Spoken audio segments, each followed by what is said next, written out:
Master intuitive Francis Fox has discovered an energetic structure that exists on the non-physical level. This structure, Francis calls the Brahman Grail, contains information regarding an individual's state of mind, as well as their physical, mental, spiritual, and emotional health. In order to gather data on this energetic structure, Francis conducted a study with help from Beatrice Rodin and Gabriella Bacagli. The research group was comprised of young children diagnosed with attention deficit disorder, Down syndrome, autism, and learning disabilities. Using her laser-like clairvoyance, Francis is able to access information on this structure, pinpoint abnormalities, and then correct them. The Brahman Grail serves as a kind of map of your consciousness. The wonderful thing about this map, which I am calling a structure of consciousness, is that it is at the causal body level, or near that level, which is very far away from the physical body. And the wonderful news about it is that every time you get very far from the physical body, you can get instantaneous change. So we will be able to, in the future, have mandalas that include this structure unblocked in the shape that people would want, and people will be able to meditate on it and just look at it many times a day, and their consciousness will will connect with that sketch, and their consciousness will start to change to match the sketch. So it will be that simple. We were told that Monica had a 10% chance of survival. There was always some sort of processing delay of her brain, that nothing that the medical profession would be able to actually identify for us or describe exactly like with a diagnosis. Francis saw her on a Saturday. She has ballet on Tuesdays, and the teacher came out and looked for me, and she told me, Sophie, she's doing incredible. Today she was like never ever before. In my school. Bye. Remember? Yeah. Bye. Everybody always says that she's talking so much, and she really is. I mean, I'm talking 6 months ago, her speech is nowhere near to what it is now. This whole research that she's doing is a discovery for all of us. You're the great big hug and the kids you want to show you love me too. Eric, we started working with him September the 13th of last year, 97, and he's Down syndrome, 2 years old. After he went to see Francis, we all noticed a lot of changes. That same day that he arrived from the first appointment with her, you could see the change in Eric. His eyes stopped jumping.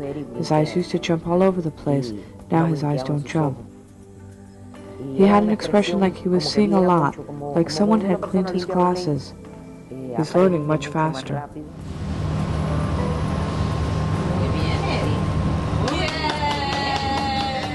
When I used to show him something, I would have to repeat it 2 or 3 times. Not anymore. Now I tell him to do something and he does it right away.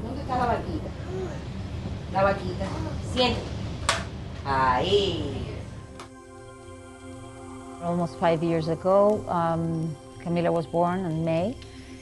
It was a perfect pregnancy, natural childbirth. Everything was great. 18 months after that, it's when she was diagnosed with autism and developmental delay. I saw changes on Camila after that first time. Turn. Come on, turn. If I had one word to describe how I see Camila now, it's free. It's like she's more light. You know, she can express herself better. Si no te voy a hacer chachas en la colita. I have noticed some changes in Camila since she visited Francis Fox. She's a happier child. She's very accepting of the other children. She's accepting of participating in social activities in the classroom. She doesn't get as anxious as she used to. Robert, as a child, was always a very anxious boy. He was always very nervous and very outspoken at times, screamed a lot, and just couldn't control himself. We spoke to a child psychologist in Coral Gables, and he diagnosed Robert with a learning disability. Francis told me that the ADD Robert had wasn't a bad one, that it could be corrected with a couple of sessions. And she was right. Stingrays are among the scariest looking creatures in the sea. But for the lucky people who get to see them close up, fear turns to wonder. Where she said that Robert had evolved from one level to another. You know, that you could see that change in October. That's what it is that she said. That he had evolved from, from his anxiety, really anxious, a very difficult child to deal with very bad behavior, to a new Robert, which was this boy that was focused and concentrated and trying very hard and behaving very well. Francis' work has to do with energy, and it has to do with energy vibration, and it goes much deeper into our soul, and that's where the healing really needs to be done. It's just a matter of opening your mind and saying, well, let's see. If it works, it works. And that's also the scientific method, experiment. This thing that Francis is doing about energy and healing, it's going to be a big thing in the future. Faith becomes more real, but you become more unconditional. You start to really believe that you see the progress. You see how Monica basically has been able to improve tremendously, not only her speech, but her ability to transmit, her thoughts. The issue here is not simply to be spiritual. The issue here is to be the balance of spiritual and physical. That's what makes a successful person on this planet.